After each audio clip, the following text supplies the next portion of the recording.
Hey there, beautiful people, and welcome to Sunny Daze Podcast, the podcast that's all good vibes, great stories, and just the right amount of magic. I'm your host, Jolly, and let's get into it. First up, well, congrats to Michael Strahan and his eldest daughter. In September last year, Michael Strahan, the former NFL star and current Good Morning America anchor, joyfully announced the birth of his first grandchild, Onyx. His eldest daughter, Tania, I'm sorry, let me try this again. Uh, Tanita welcomed her baby boy, marking a new chapter in Strahan's life, embracing his new role with enthusiasm and humor. Strahan has been playfully considering what his grandson might call him. During an appearance on the Kelly Clarkson show, he shared some of his top choices, including the cheeky Pimp Daddy and the affectionate Big Papa.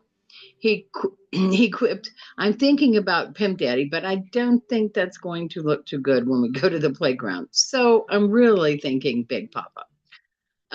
Strahan also humorously suggested Gap Paw, a playful nod to his signature gap tooth smile.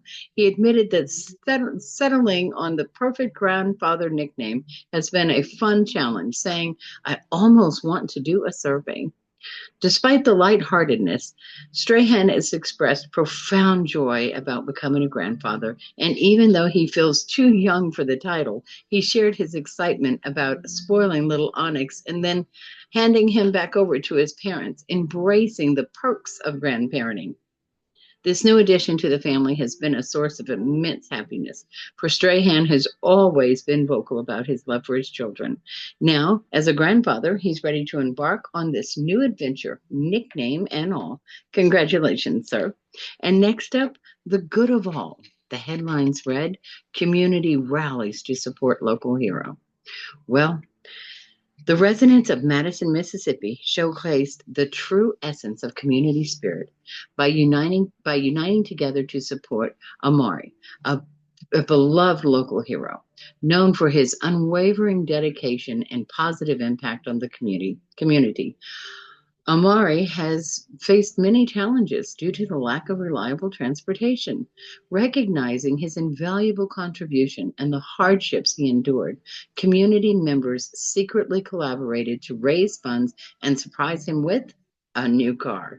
The initiative began when residents learned about Omari's transportation struggles, which hindered his ability to continue his selfless work.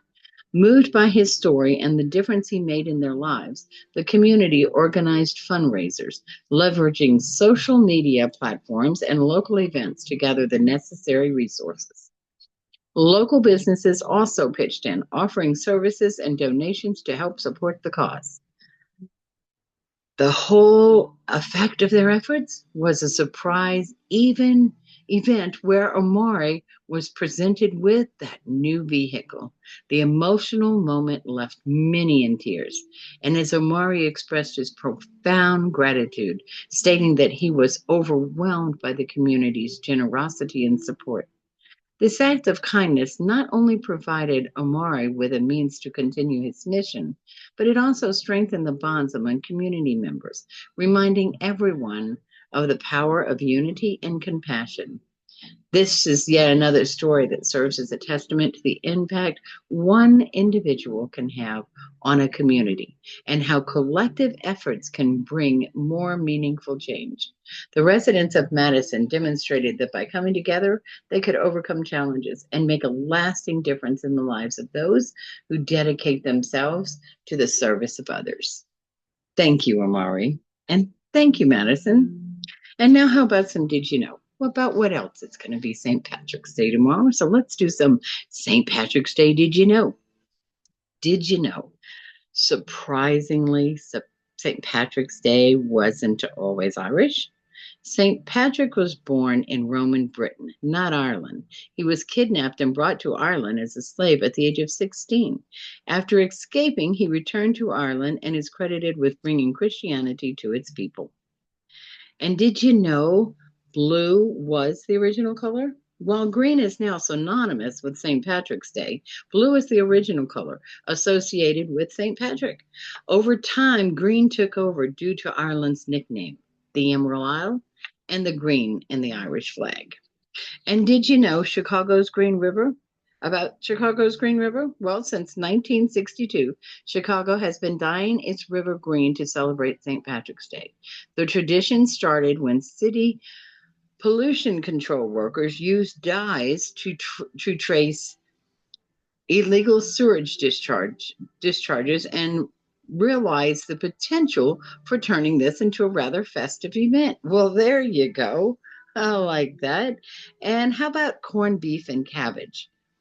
Is an American innovation? Well, often associated with the Irish cuisine, corned beef and cabbage is more of an Irish American tradition. In Ireland, bacon and cabbage were more common, but immigrants in America found corned beef to be a cheaper alternative. Interesting. And one more did you know fact about the shamrock. Now, a symbol of St. Patrick's Day, it was used by St. Patrick's to explain the concept of the Holy Trinity, Father, Son, and Holy Spirit to the Irish people. Some fun did you know facts. And now in our entertainment section, well, this week we're going to do it strictly for our younger folks. So what are our young fellows watching, young ladies watching? Well, Paw Patrol, an animated series about rescue dogs and their young leader, Ryder, who embark on missions to protect Adventure Bay. The show is widely known for its fun characters and positive messages, and it's in its 10th season, set to premiere on Paramount Plus. And the young fellas are also watching Stugo, a new animated series focusing on 6 gifted middle schoolers who end up on a mysterious island full of fantastical and sometimes dangerous mutant plants and creatures.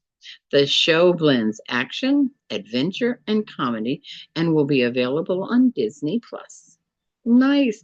And then there's Skillsville, a recently premiered educational series on PBS Kids. It follows a group of kiddos learning life skills and problem solving strategies through exciting community adventures, making it both fun and educational. Boy, that does sound fun and educational. Okay, and there's also Wolf King. It's an upcoming Netflix animated fantasy adventure that features a young hero's journey through a mystical world filled with magical creatures and ancient secrets. Oh, they've got a lot out there, little guys. All right, and on the bestseller list for the younger group, well, there's Dog Man. Big Jim Begins by Dave Piley. The latest installment in the Dog Man series, this book follows the adventures of Big Jim, a lovable character who embarks on a journey of self-discovery and heroism. The Dog Man series combines humor and engaging illustrations, making it a favorite among young readers. And also out, The Wild Robot on the Island by Peter Brown. This picture book revisits the world of Roz, the robot, presenting new scenarios that overlap with events from the original The Wild Robot novel. It's designed to captivate younger readers, and its rich illustrations and storytelling are fantastic. Also out, we've got I Survived the Great Molasses Flood, 1919.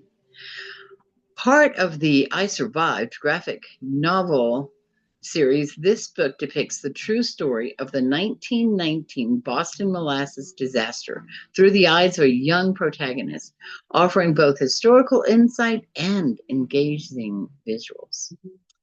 And also up are Guzzle by Julian Donaldson. This warm and witty picture book tells the story of a gosling and a bear exploring themes of family and hibernation. Julia Donaldson's storytelling, combined with Sarah Ogilvy's illustration, creates a delightful reading experience. All right, that's some good reading out there. And now, a jolly chat story we'll call what else? Shamrock Old Fiddlefoot. Fiddlefoot, say that 3 times. In the little village of Clover Glen, no one could resist a smile when Shamrock Old Fiddlefoot was around. Known for his twinkling green eyes and an even brighter laugh, Shamrock was the kind of leprechaun who could just turn a gray morning into a dazzling adventure. He lived in a cozy tree house just past the old stone bridge, where shamrocks seemed to bloom every year, and every breeze carried the faint sound of a fiddle tune. Each spring, the villagers eagerly awaited Shamrock's signature prank, the great clover caper. One year, he dyed the village fountain green and had everyone convinced it was a gift from the fairies. Another year, he left a trail of glittery footprints through the market, leading to a pot filled with chocolate coins. His tricks were always harmless, good natured, and full of charm. This year, Shamrock outdid himself. On the morning of the annual Clover Glen Festival, the townsfolk woke to find their hats had grown tiny bells overnight. As they puzzled over their jingling headwear, Shamrock strolled into the village square with his fiddle in hand, grinning from ear to ear. He struck up a lively tune that had everybody laughing and dancing despite themselves. The children tried to catch him as he skipped from one cobblestone to the next, but he always managed to stay just out of reach, tossing handfuls of lucky shamrocks into the air. When the sun began to set, Shamrock climbed onto a barrel in the middle of the square. Friends, he declared with a grand bow, may your days be full of cheer and your hearts light as a clover.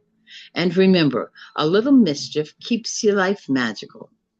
With that, he tipped his green hat, gave his fiddle a triumphant sweep, and disappeared into the twilight, leaving behind a village of happy jingling hats and memories of yet another perfectly playful day. And that's the tale of Shamrock Old Fiddlefoot, the most mischievously delightful leprechaun in all of Clover Glen. The end. And now, beautiful souls, that's a wrap on today's Sunny Days. Remember, kindness is contagious, joy is a choice, and a little bit of magic is hiding in the everyday if you're just willing to look for it. So keep on shining, keep smiling, and until next time, stay sunny, stay golden, and most importantly, stay you.